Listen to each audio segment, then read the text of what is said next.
As características gerais dos epitélios de revestimento, a gente vai ver a classificação, tá? Vocês vão ter esse conteúdo na aula síncrona também com a professora Carla, mas a gente vai deixar essa aula gravada aqui para vocês em dois conjuntos de videoaulas para que vocês possam consultar, tá certo? Vamos ver como que a gente classifica então os epitélios de revestimento. Quais são os critérios então para classificação? A nomenclatura para a classificação dos epitélios, ela é baseada num formato em duas dimensões, então, das células, nos cortes histológicos, quando observados em microscopia óptica. O que a gente vai levar em consideração? Duas características importantes. O número de camadas de células, além disso, a morfologia das células da camada mais externa, quando a gente tiver um tecido com mais de uma camada. O que vai ser considerado? Não interessa a morfologia de todas as camadas, mas sim da camada mais externa, aquela que estiver mais próximo, então, à luz do órgão, ou então a parte externa que tiver, se for um epitélio de revestimento, como da pele, por exemplo, certo? Aqui a gente tem, nesse desenho esquemático, a gente tem os mais variados tipos de epitélio de revestimento. Então, aqui nessa primeira linha, a gente tem os epitélios simples. Os epitélios simples são aqueles que têm uma única camada de células. Depois aqui, ó, esse daqui é um epitélio considerado como um epitélio especial, que é o chamado de pseudoestratificado, que a gente já vai entender por que ele tem esse nome. Depois a gente tem epitélios estratificados, que tem várias camadas de células, como esse e esse daqui. E aqui um segundo epitélio especial, que ele é chamado de transicional. O transicional é aquele epitélio que transita entre morfologias diferentes. Ele se adapta à condição fisiológica do órgão. É um epitélio que vai ocorrer no urotélio, no aparelho...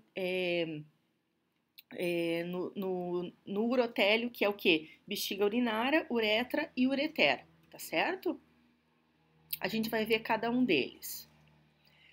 Os epitélios são divididos, então, em epitélios simples, aqueles que são formados aqui, ó, por uma única camada de células. Esse verdinho ao redor está representando a lâmina basal, certo? Aqui seria um ducto, por exemplo. Epitélios estratificados, aqueles que são formados por mais de uma camada de células. Então, vejam só, aqui a gente tem os núcleos, a gente observa essas camadas pelos núcleos, certo? Então, eu tenho aqui, ó, várias camadas de células, sendo que a camada mais basal, ela está apoiada no verdinho, que é a lâmina basal. E os epitélios especiais, que sim, são incluídos aqui, o epitélio pseudoestratificado, que é um falso estratificado. A gente tem, olhando num primeiro momento, a gente tem a sensação de que ele tem várias camadas, porque a gente observa núcleos em diferentes alturas.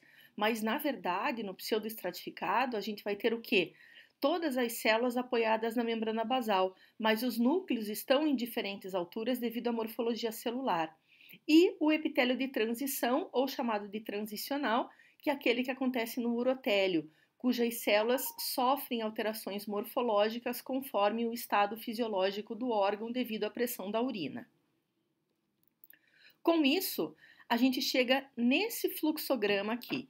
Esse fluxograma, ele está demonstrando o quê? Os mais variados tipos de tecidos epiteliais que podem ocorrer no nosso organismo.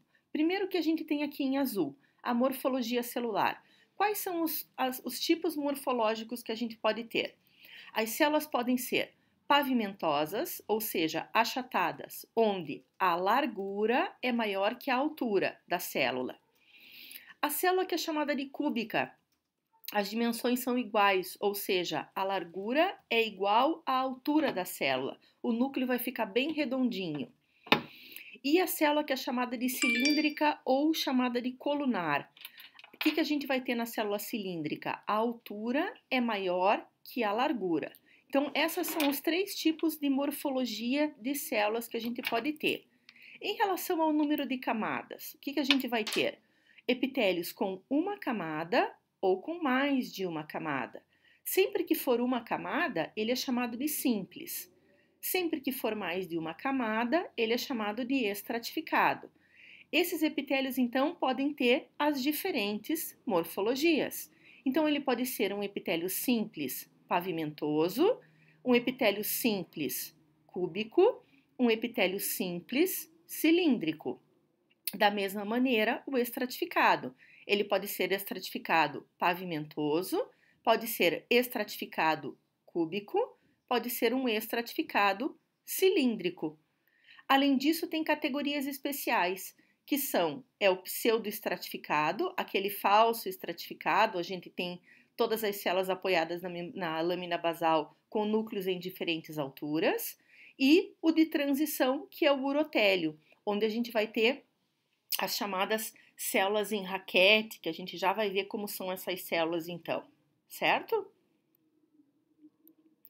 Vamos começar então pelos epitélios simples. Aqui a gente tem um desenho esquemático mostrando então a vista de cima desse epitélio e aqui em corte. Em corte a gente consegue classificar então, certo? O que a gente vai ter o quê? Uma camada de células apoiada nessa linha mais amarelinha, que é a membrana basal, e aqui embaixo o tecido conjuntivo. Então aqui, ó, essa figura a gente já viu. O que a gente tem aqui? Um mesotélio simples pavimentoso e o endotélio simples pavimentoso. Mesma coisa a gente tem aqui no aumento maior, ó, uma camada de células, e esse daqui é um glomérulo renal. Essas células que revestem o glomérulo renal é um epitélio simples pavimentoso também, ó. Núcleos um do lado do outro, mostrando uma camada e núcleos bem achatadinhos. Um epitélio simples cúbico, no desenho esquemático, vejam só, vista de cima e vista em corte. Então, eu tenho o quê? Altura igual a largura, o que faz com que os núcleos fiquem bem redondinhos, que é o que a gente tem nesses ductos coletores renais, nessas duas imagens. Aqui, ó, simples cúbico, simples cúbico, e aqui, nesse aumento maior, dá para a gente ver bem direitinho. Aqui, por acaso, não pegou o núcleo, aqui pegou meio tangencial o núcleo, mas nessas outras aqui a gente consegue ver bem direitinho. Então, a gente tem o quê? A largura igual à altura. Então, a gente tem um epitélio simples cúbico. E aqui a gente tem os epitélios simples cilíndricos. Então, vejam só no desenho esquemático. A altura da célula é maior que a largura da célula. Isso faz com que a gente tenha um epitélio simples cilíndrico, ou então ele pode ser chamado também de simples colunar, como a gente tem aqui nesse desenho, ó. Aqui está marcando como simples colunar. As duas nomenclaturas estão certas, apoiado sempre num tecido conjuntivo. Esse epitélio de revestimento ele é comum no intestino. Essas células são chamadas de enterócitos, são células absortivas. As células absortivas apresentam na sua superfície apical especializações de membrana que só são visíveis na microscopia óptica, que são chamadas de microvilosidades. Vocês já devem ter visto com a professora Carolina ou vão ver na aula de especializações de membrana. Essas especializações a gente só consegue enxergar em detalhe, são especializações digitiformes que aumentam a capacidade absortiva da célula só em microscopia eletrônica. Na microscopia óptica, o que a gente vê é essa região que fica como uma linha, mas que a seta está apontando aqui, ó, mais altamente corada na superfície apical, que é chamada de borda em escova ou borda estriada, que indica o quê? A presença de microvilosidades. A gente sabe que tem, mas elas não são visíveis na microscopia óptica. Esse epitélio de revestimento, normalmente, lá no intestino, ele é intercalado com essas células claras que a gente está vendo aqui nessa imagem, ó, que não se coram no HE, que são as chamadas células caliciformes. Essas células são glândulas unicelulares que produzem muco e jogam esse muco para a luz intestinal. A gente já vai ver essas células em aumento maior. Então, vejam só, aqui passando o cursor em cima, então, ó, o laser, a gente tem um epitélio simples colunar. E aqui, mesma coisa, um epitélio simples, colunar ou cilíndrico, com essas aqui, ó, 5 células caliciformes no aumento maior.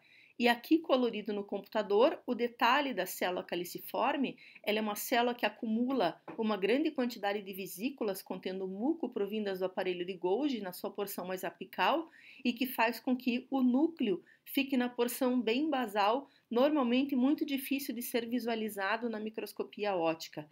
Aqui, na microscopia eletrônica, ele ficou bem visível. E do lado, células absortivas, certo? Continuamos na próxima videoaula, onde a gente vai ver outros tipos de tecidos epiteliais, como que a gente classifica.